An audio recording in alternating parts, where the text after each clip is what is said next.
All right, everybody, welcome to the Creative Finance Collective. This is our opportunity to get together and talk about all things creative finance, all things real estate, answer questions that you, the listeners, might have. If you have any questions, make sure to post them in the chat. We'll be here for as long as an hour, but really we're going to be on here as long as we're getting questions or we just get tired of each other, which doesn't take that long anymore. We've all spent a little bit of time together, and it just doesn't take much time. But with us, we've got Sean St. Clair.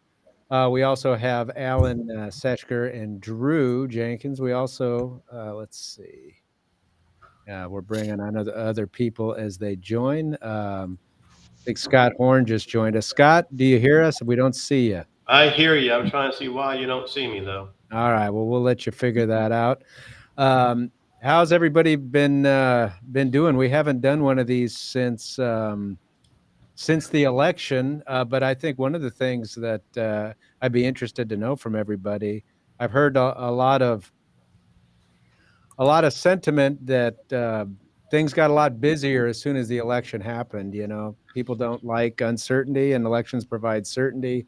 But I'm curious, if you guys seen a pickup in real estate work or activity since the election? I haven't. No. We're still seeing houses sit and hearing, especially from the Hispanic world, that they're tentative about things. They're scared, which I think is more of an unsophistication. They think that for some reason they're going to be deported. You know, we had a couple here in Dallas on a house that they've been here for 28 years. And they think that they're going to get deported. And it's like, guys, no, they're going after the bad guys first, and everybody else that's out there. They're going to look for the ones who shouldn't be here, and then they're going to work their way down. But I think they're scared. I actually saw a little bit of a uptick before the election. So my answer is election hasn't changed anything yet. No, I think it's a waiting period actually too, Alan. Mortgage rates haven't really changed that much, even though they dropped the prime quarter point. But I don't know what is. I don't know if it's just a wait and see attitude, if it's just getting through year end now with Thanksgiving and Christmas, or just what. I think. Well, I'd be surprised if we don't see an uptick in the next selling season.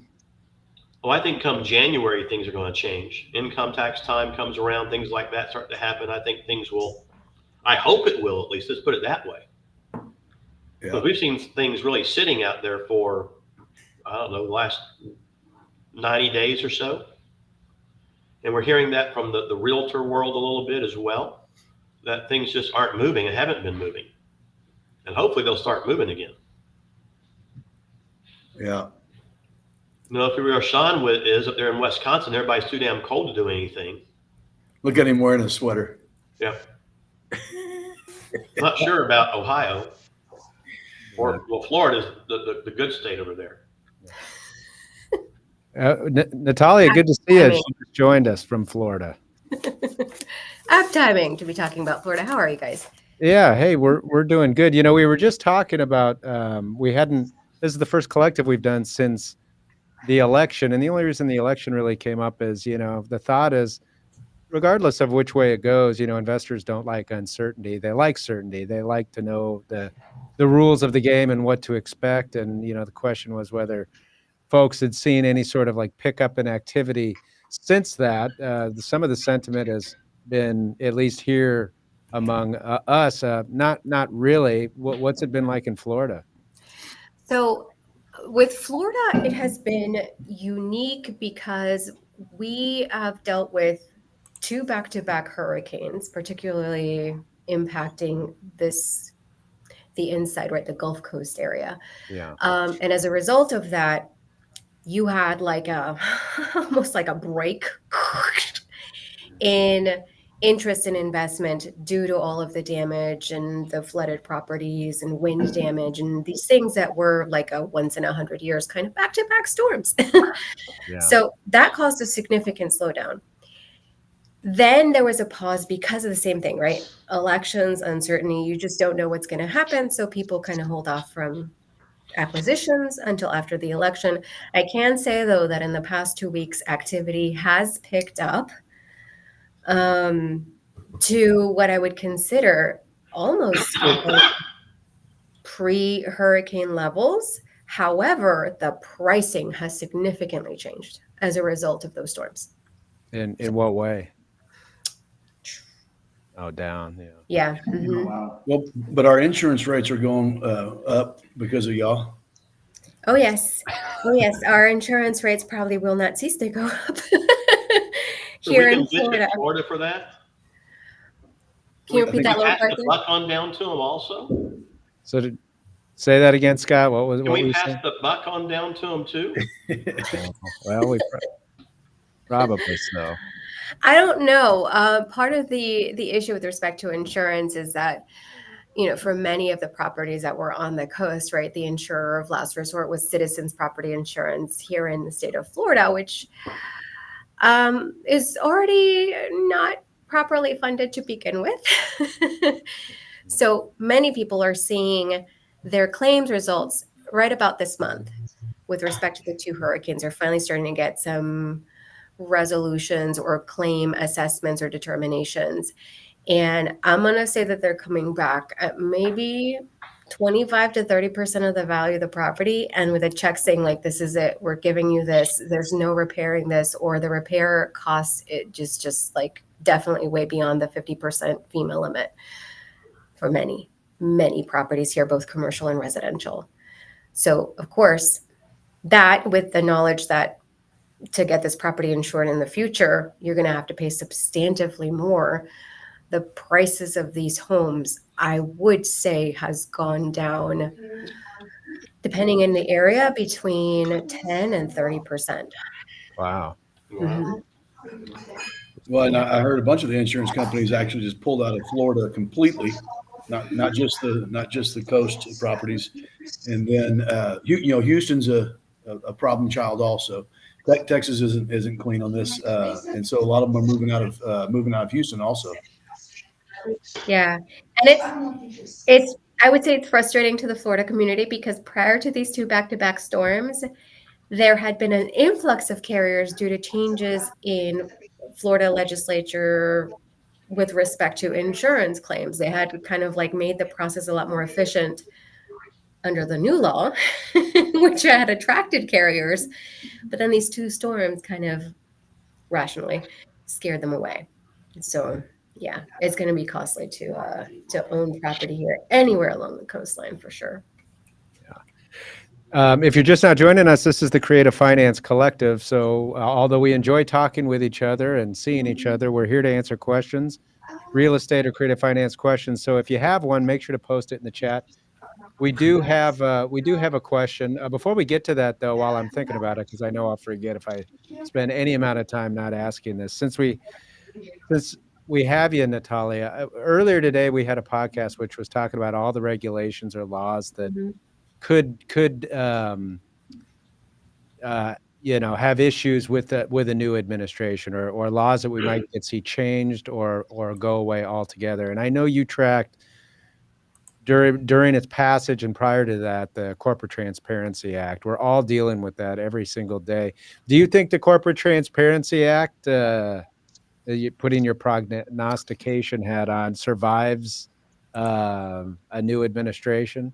Well, it was passed under the Trump administration with an override in Congress over his veto, but it did pass during that time. I do foresee that they're going to try to maybe lift some federal regulations that trickle down to the local regs with respect to zoning, environmental issues, all of that, right, for development purposes.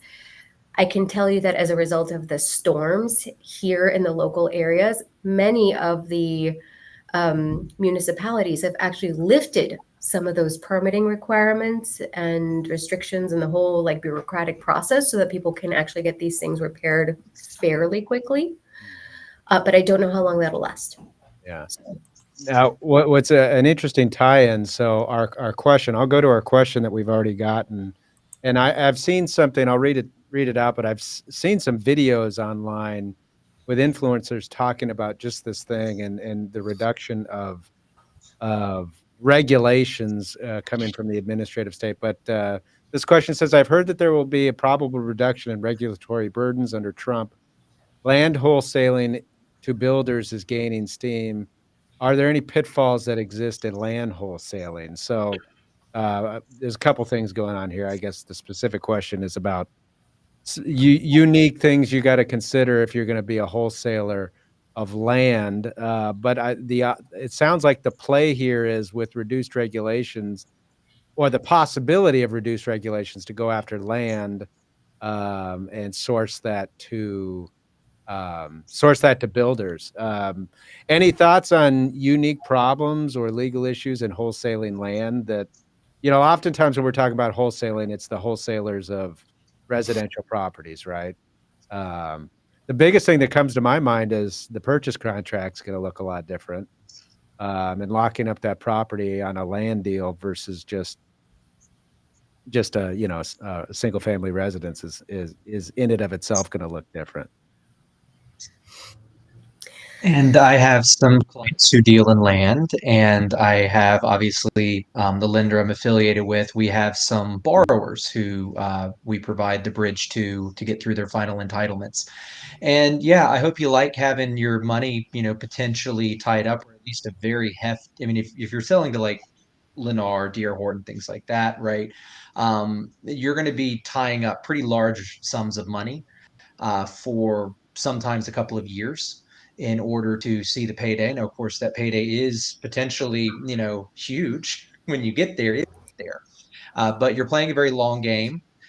You generally have an exceedingly long DD period, right? And I mean, your DD period can, span years, right? That, you can back out if and until, you receive final zoning approval, or generally you get your LDP issued. If you don't get or LDP, your land disturbance permit, if that's not issued, you get to back out and get your earnest money back.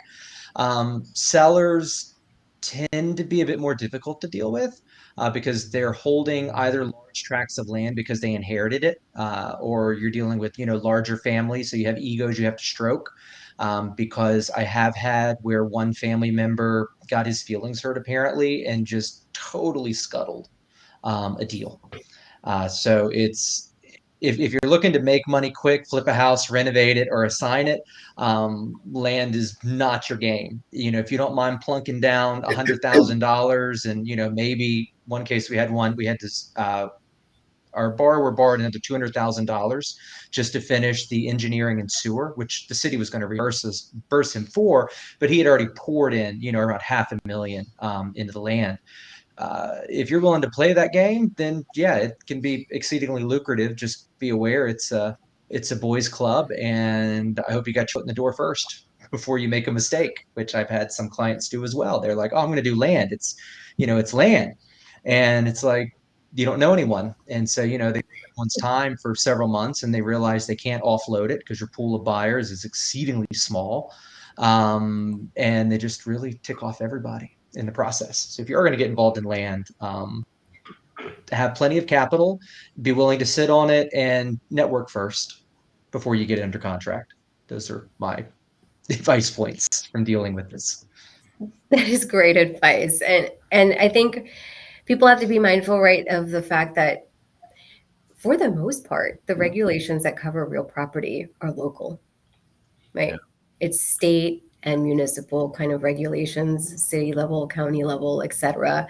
And it's having to satisfy those development boards, having to satisfy those regulatory agencies that are environmental at the state level or local municipal level, as opposed to federal aspects. So while I think like certain regulations at the federal level, maybe with respect to lending, might ease the process in terms of access to capital, I don't see how much more effective the federal deregulation can be with respect to the land deals itself. Yeah. Do you think there's any sort of Natalia, you seem to suggest, and maybe I misheard that, but there's kind of like a trickle down effect, and maybe that is more, in your example, closely tied to the need to reduce regulations to deal with a natural disaster. Mm-hmm. Um, um, but yes, to your point, major regulations usually are that impact real estate are happening in a very localized level. You know, I guess to whatever extent you could get kind of a trickle down effect. Um, I don't know. I don't know if there's well, obviously, I don't know what this person watched or what they're seeing. It's possible that there's regulations that are incentivizing builders to build to create supply and whatever else, and are looking for land source deals. But again, to Drew's point, um, those are the kind of things that take time, Mm-hmm. and you got to be willing to sit. How about contractually? Is there anything contractually? I mean, obviously, if you're going to wholesale a land deal, a purchase contract has to be assignable, right? That would be one thing. I don't know beyond that, Sean. Maybe you would have some sense of this, but beyond that, would the wholesaler be looking for other provisions that you're looking for the same kind of things that you want in any sort of purchase contract that you want to be able to assign, right? Yeah, so to Drew's point, purchasing land, especially if there's entitlement issues and you want to make sure that you're going to be able to get it through, the entitlement process, it's going to be under contract for a lot longer than your traditional sale. So your assignment's going to look a lot different. Your assignment's going to have kind of mirror the contract as far as inspection timeframes, entitlement conditions, those types of things. You can't, to Drew's point, your earnest money tends to be larger on these, so you're going to put down a larger earnest money. Now, assuming your contract says you can do this, you would then have the assignee step in, put down the earnest money. Escrow would refund you your earnest money, assuming that both the assignment and the purchase contract allow for that. But then you have to have a provision in the assignment that basically allows or provides that the assignee is going to give some level of notice in advance if they're going to cancel pursuant to, a contingency, to let you then come back and put your earnest money back down.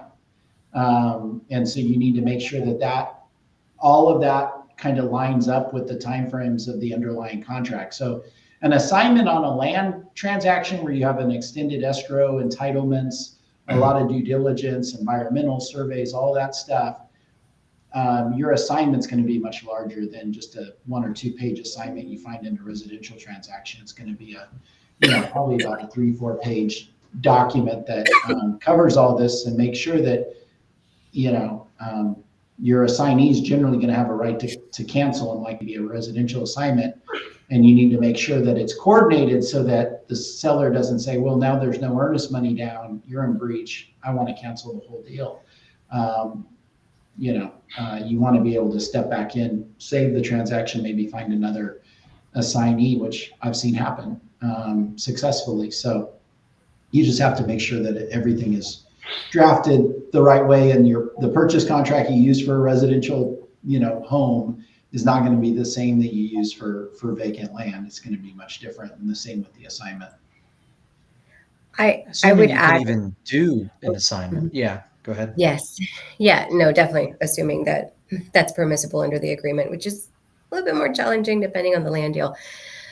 But addressing the part regarding regulatory burdens and reduction regulatory burdens, I actually see an increase in certain regulatory burdens in respect to the administration that's coming in, reflecting some of the changes that have been happening in, let's call them red states, right? So for example, here in the state of Florida, we had the passage of SB 264 that substantially limited who can acquire property in the state of Florida, whether it's agricultural or residential property, if they come from certain nations, right? So if these people are domiciled in certain states that are enumerated in that Florida statute. It includes Venezuela, Iran, etc. And because of the direction with respect to how they're addressing immigration and the changes I'd like to see in immigration policy, I do think that might be something that other red states might embrace, with respect to limiting who can invest and acquire property in those particular states. So you also have to be mindful of buyers of land and what their limitations are, and needing to inquire as to who's behind the scenes of that entity, where are they domiciled, and are there any restrictions as to them being able to even acquire that property? Interesting. Georgia has this very, very similar law to that. We ran into it, and we managed to close a factory on June 27th, and the law took effect on July 1st. So we managed, so now they have 3 years. They have a timer, so they have to dispose of it within 3 years. But they're written by state legislators. So there are loopholes so huge you could drive a semi truck through. So to anyone that has, an attorney helping them, or again, if you're dealing with, something the size of factories, it's not going to be an impediment. It's just going to be maybe an additional layer of entities, maybe domiciled elsewhere, being of the right kind of entity, right? You don't hold it against shareholders, so just form a corporation, and call it a day. You can create blockers. But yeah, it's interesting. But back to the land thing, though, when you're trying to sell to builders, they're not always going to want to buy the land directly and have you assign it to them, right? So let's use D.R. Horton as an example. And they're a very recent example for me. They will buy it from you in chunks, right? So they will basically pay your purchase price at closing. You're going to have agreement with D.R. Horton. And at closing, they're going to basically front you your land cost fees and then maybe some amount of lots, and then they're going to take down schedule. So even when you sell this thing, don't expect it to be a flip and you're going to get all your money at once. They are going to phase in as the development, and the danger is, especially with D.R. Horton and just how litigious they tend to be, if they decide for any reason that they no longer wish to continue developing your particular parcel, they will leave you high and dry. So be prepared to engage in litigation with some of the national level builders, because to them it's just a rounding error to have you squabble for a few years over it. So that's another thing to keep in mind, is they don't always want to take the land directly. If you're dealing with smaller builders, sure, but the bigger ones, they're going to want to limit their risk by entering into a lot purchase agreement with you, and they're going to have a takedown schedule. And so just keep that in mind. Well, Drew, none of that is very inspiring, and I don't think you can be a YouTube influencer. I did not get excited about land investing at all from you. No, I'm just. Well, I mean, look, if you want to make it sound great, people can make $2 million profit, in 24 months. I've seen that too when it works. Well, I guess that's the whole point. With big gains comes big risk, right? If you want to play that game. Yeah. Good information. If you're just now joining us, this is the Creative Finance Collective. We are here to take questions. So if you have them, post them, and we'll be here as long as we're getting real estate, creative finance questions. Make sure to post them. We do have another one. Interest rates have been going up again, is the question, but it seems like creative finance doesn't have the same kind of steam that it had earlier in the year. Why do you think that this is the case? So just to illustrate some of this point, I think is, we had interest rates trending down to the low sixes, and then the Fed came out and reduced the Fed funds rate by 50 basis points a couple months ago. And then they've done it again, another 25 basis points. But since doing it from the 50 basis points, we're all the way back up another percentage point, right? Natalia is pointing up. Yeah, it's done nothing but go the opposite way. Now, there's a lot to explain for that. But again, in a creative finance market where, the investor loves to find these sub 3 and sub 4% 30-year fixed mortgages, you would think that market would be thriving even more, because these sticky, expensive interest rates aren't going away. It doesn't appear to be the case, no matter what the Fed is doing so far. So, but there seems to be kind of a consensus that there has been somewhat of a slowdown. What do you think is the reason for that? Because I can't imagine. We still know that a lion's share of mortgages out there. There's a huge glut of mortgages that are these sub 3, 4, and sub 5% mortgages. So what is the case now? I've heard Sean give an interesting take on this, and others. Look, you go after the troubled properties first, or those that are in distress, and those are easy one for investors to get. And maybe investors have cycled through most of the distressed properties, and what we're left with are those in the market that have the ability to sit and wait and wait for the perfect deal. What are you guys' thoughts on that? I mean, I know it's all speculation at this point, but I do think that there seems to be a consensus, correct me if I'm wrong, that it doesn't have quite the same steam that it had, I don't know, a year ago. Well, I look at this, guys, I just go, it's a direct relation to the cost of housing, number one. Yeah. That as that goes up, the monthly payment for the borrower goes up, and you're getting out of that comfort zone where most people like to be in the seller finance world a little bit. And then here in Texas, property taxes on top of a high cost. And you're talking about buying these low interest rate loans subject to, but so often you do that, it costs a lot of capital to get into it because the borrowers are behind in payments. There's realtor fees, assignment fees, this, that, whatever it might be. And all of a sudden you're out of pocket $45,000, $50,000, $60,000 to buy a property that has limited to no equity. And the question becomes, how long does it take you to recoup your cash flow with a reasonable return on it? If you go and borrow private capital from a third party to cover those costs and expenses, how long does it take to pay it off? And then when you sell that home, if your interest rate goes too high, you're pricing your buyers out of the marketplace is what I'm seeing out there. There's just a correlation between monthly payments and the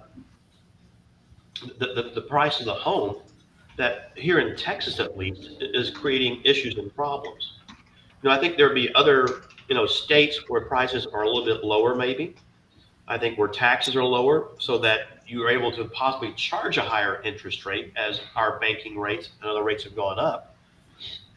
But at least in the Texas marketplace, I don't see that because of the high cost of housing. And they keep jacking our taxes up, it seems like, every year, even though they cut them down a year ago. They're raising them back up by raising property value or finding other creative techniques to do that, such as fixing the price of the land at some high cost. That makes it hard to contest at the CAD. And so we're seeing things kind of hold stagnant a little bit, especially if you get into the higher end of properties. When I say higher end, I'm talking just the $400,000 price range. I think if you can be sub 250, 200,000 range, which is hard to find anything decent in that price range, you've got the marketplace still. I think you couple that with, I'm just going to say a Hispanic fear factor right now. It's just causing things to go slow. And you've got to adjust your interest rates actually down, not up. I mean, I think the reason for a slow market is not interest rates, election, World War III, stock market doing this, crypto doing that, bond market's doing this. I think it's everything. And taking away one of them, the election, isn't going to get things moving quickly. I do think interest rates going down probably by itself would get people moving, but I think everyone is just sitting, and they're still sitting. And then that I think that seeps over into the creative finance market. I've got a nice 3.25 or something on my house, and I don't want to sell it right now because pricing has gone down a little bit, and I don't want to go get a 7% mortgage. So I think I'm a prototypical American right now. So I'm a seller finance wrap seller and a seller finance wrap buyer, but I'm sitting down also. So I think everyone's still sitting. I would have to agree that, like, for purposes of the state of Florida, it definitely has to do with home values. And even though the average quote unquote sales price for properties here in the local market has gone up a little bit from a year ago, the time on market has doubled. And the actual price for like average homes based on the size is actually down, which creates that, again, that limit on the equity available. So you're getting closer and closer to what people had borrowed. You don't have much to play with there for subto financing to be attractive anymore. Interesting. What about it sounds like it's getting more difficult, and this is probably a direct result of, housing just keeps getting more expensive, to Scott's point. And it sounds like it's getting harder to cash flow properties. It seemed like for a while there, remember when rent was adjusting so fast to the upside. It was like, everybody was adjusting their rent and they got there, but I don't know if rents have just stalled out and the price just keeps getting more expensive and interest rates are more expensive and just the cost to own just keeps getting more expensive, but rental rates haven't continued with it, and it's just maybe harder to cash flow properties. The other thing I think to realize when you're tracking what the Federal Reserve does, which I don't think the average investor does, but they like to hear, that the Fed's dropped interest rates. Well, I think the general rule of thumb, as I understand it, is it takes the better part of, and we saw this when they were increasing rates, but it takes the better part of almost a year for the American economy to absorb and start feeling the effects of a rate cut or a rate increase, right? It has, it has implications throughout the system and takes a while to work through the system in such a way that, there's any sort of, impact that's felt one way or the other. So this is a game that's going to be played for probably some time. And at the rate in which the speed at which they raised rates, which was, they thought they were doing it slowly. And the speed at which they're maybe going to unwind them is going to happen slowly. I don't think we're going to have answers one way or the other on how this ultimately plays out. But, the conditions in terms of interest rates are still there with creative finance, and there's still people doing them. How they manage the kind of, I guess what we're talking about here, the affordability crisis of homes is going to be a whole nother thing. Mm-hmm. What else is going on out there? Alan, Texas, we've talked about this a number of times, Alan, with the due on sale clause. You running into any more issues with lenders out there? Yep. Still. Really? Still, had to clean one last week, and I got a phone call from a fella trying to set up due on sale insurance, which I thought all those ran their course, but he's kind of the same mindset as me. When I close a file and there's a due on sale issue, I go in and fix it. Why not monetize that and sell due on sale insurance of sorts? But we're utilizing trust more. We're extremely careful on who people are using for insurance. Had one today. We send out R2. They get quotes. They say this is higher. They get a quote from the guy. So I call the insurance agent up and said, how are you going to deal with the seller on the declaration page? He goes, why would the seller be on the declaration page? I said, good. I appreciate it. And then I call the folks and say, he doesn't know what he's doing. Got to do it right. So I think we're going to continue still having a problem with it. And I think it's going to increase. What has been the more recent reasons lenders have called the due on sale clause that you've seen? I know in the past it's been insurance or not doing that right. Is that still the case? There's three things: insurance, inappropriate contact with the bank. I mean, we still have sellers that will email and say, hey, I was talking with my bank about this, and they said that I can't do this, which is just inappropriate or insufficient education on the investor side of things. And then the other one's Home Loan Serve is out there looking for these for some reason. Got it. I don't know why Home Loan Serve would be looking, because they're not the direct lender. I mean, I got, if a mandate came down from the investor saying, hey, we want you to follow this protocol, I can understand that, but these things are owned over there by Deutsche Bank or a tranche here or there. There's no investor who's going to say, hey, get rid of these doing mortgage wrap issues. So it has to be Home Loan Serve's thinking, I guess. I still no clue. I know why. Okay. How much are these? So on a wrap, you have the bank's money tied up at 2.5%, 3%. If you can force them to free up that capital and redeploy at 7%, why not? I heard. Yeah, but it doesn't matter. For Home Loan Serve, it doesn't matter. They're just the servicer. Yeah. So they just get a very small, minute percentage of each payment that comes in. They don't care what the interest rate is. And on these securitized portfolios, you lose loans, but you don't immediately or maybe ever replace them with new loans. You just have a non-performing loan that exits the portfolio or isn't part of the portfolio anymore.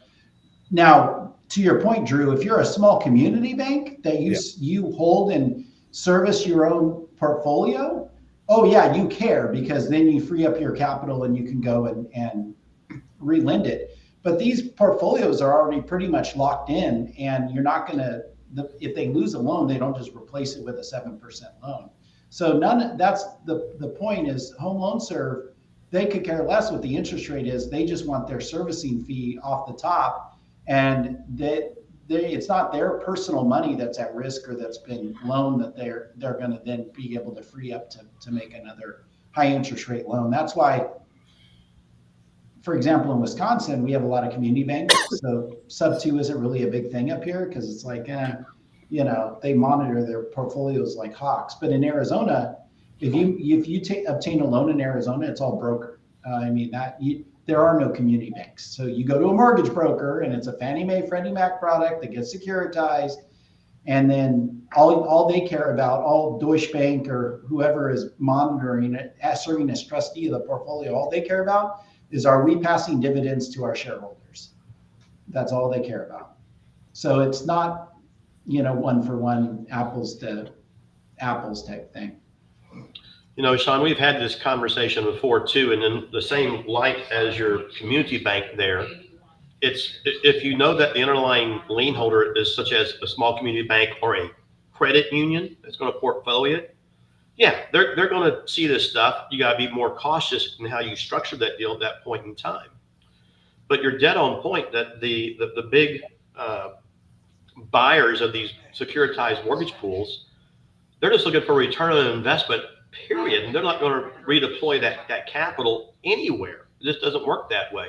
I go, I'm the spring chick of this group here, I think. And you go back a few years back when, rates were dropping from, there were rates at 6-7% mortgages, and rates were 18% on home mortgages.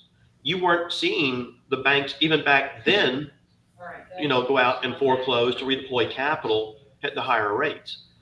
And if you are a real estate investor, if you are a real estate attorney who deals with real estate investors, we think this way. And if it was me, yeah, I've done that before and I would do it again. But if you're one of these big servicers out there, they don't give a flip unless they have some contractual obligation that is forcing them to do that, which could be the case, but that's the only thing I can come up with, is that there's some contractual issue where they are having to do that. But then why do it and go through all the trouble and effort? They're not making any more money. Who owns it, by the way, that entity? Who's doing the search? Home Loan Serve. Uh-huh. I'm not certain who backs that. Okay. My thought was maybe, right, well, we've got the talk about dividends and that's all that they want to have. Well, if you can recap some of this money, right, force the foreclosure based on the due on sale, et cetera. Now you've got E&P increase, you've got actual dividends that you can distribute from, because dividends under Section 301 of the tax code must come out of earnings and profits in order to actually be qualified as dividends. And a corporation can deduct those dividends which other shareholders don't get. So if they want deductions for dividends, you got to increase the ENP, earnings and profit. So I'm just kind of like thinking like who's behind the scenes in terms of ownership.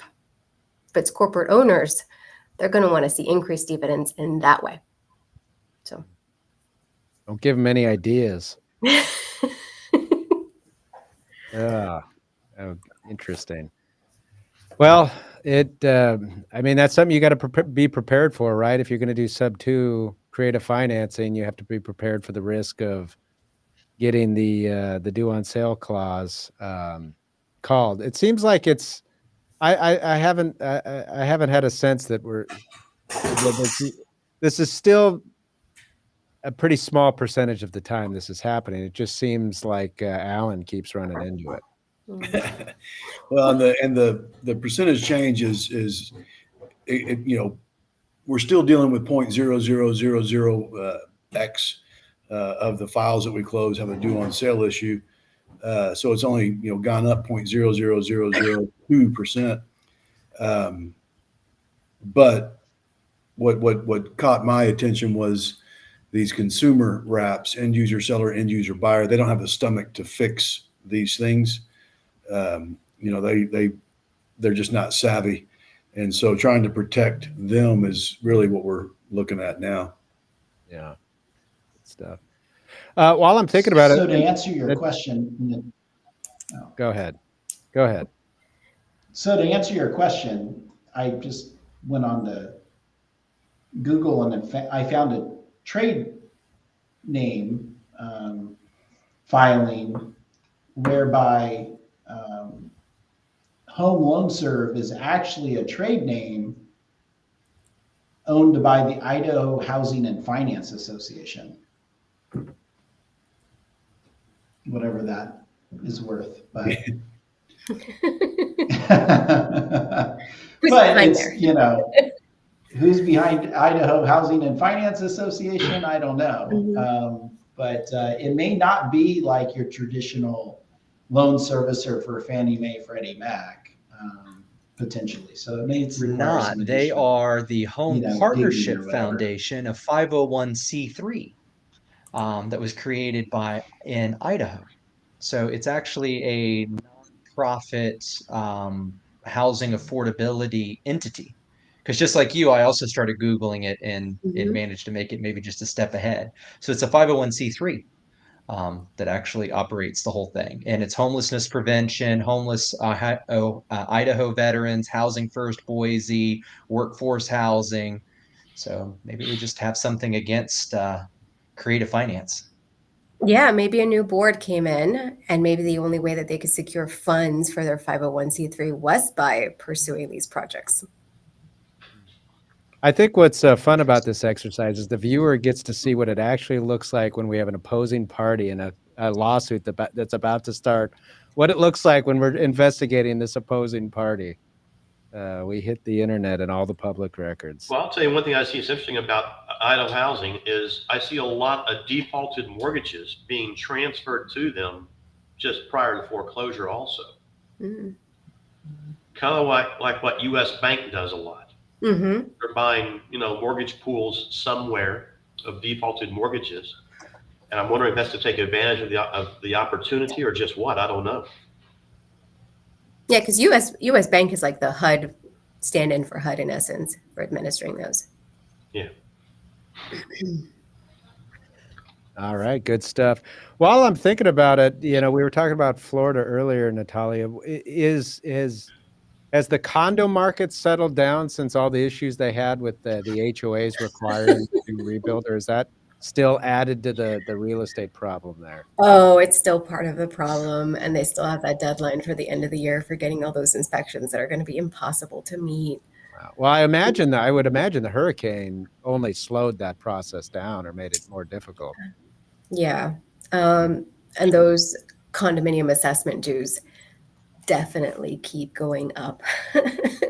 So wow. Unless you're a very high-end condo, and it's not going to be affordable for traditional individuals, which is why we've seen development in rental condominiums go up. It's really the only place. Like you if you drive around Florida, you will see rental condos going up construction wise everywhere Oh, for that reason. And so a rental condo is what? Just the whole building's owned by one entity and everything's just basically up for rent, just Yep. almost like a high-end hotel. Yep. Mm-hmm. Oh, wow. Interesting. So what would be the benefit other than more easily in a better market? So basically you're building BTRs condo style, which again, as you were talking about the slowdown, my builders, I mean, that's the hotness is build to rent subdivisions. And on the lending side with it, we've got a borrower right now who obviously he's under contract with, a very large build to rent operator who builds for New York entities. And I mean, because of how unwilling traditional buyers are to build, they're building entire subdivisions complete with amenities, and they're holding it as BTRs, or they already have some hedge fund in New York who's buying 150 300 townhomes in a single bite. That's So what it you're sounds seeing like here. Florida's doing it with condos. Mm-hmm. Yep. Wow. Crazy. Interesting times. Well, everybody, so that's all the questions we've had so far. You guys have all been generous to give us your time. We really appreciate it. But without any other questions, I don't want to take anybody else's time. So we appreciate you guys being on, and let's do it again. We'll see you next week. Anybody who can join. Nice speaking with you all, Thanks, gentlemen. guys. See y'all soon. Yeah. All right. Good night, Great everyone. seeing you all again. We'll see.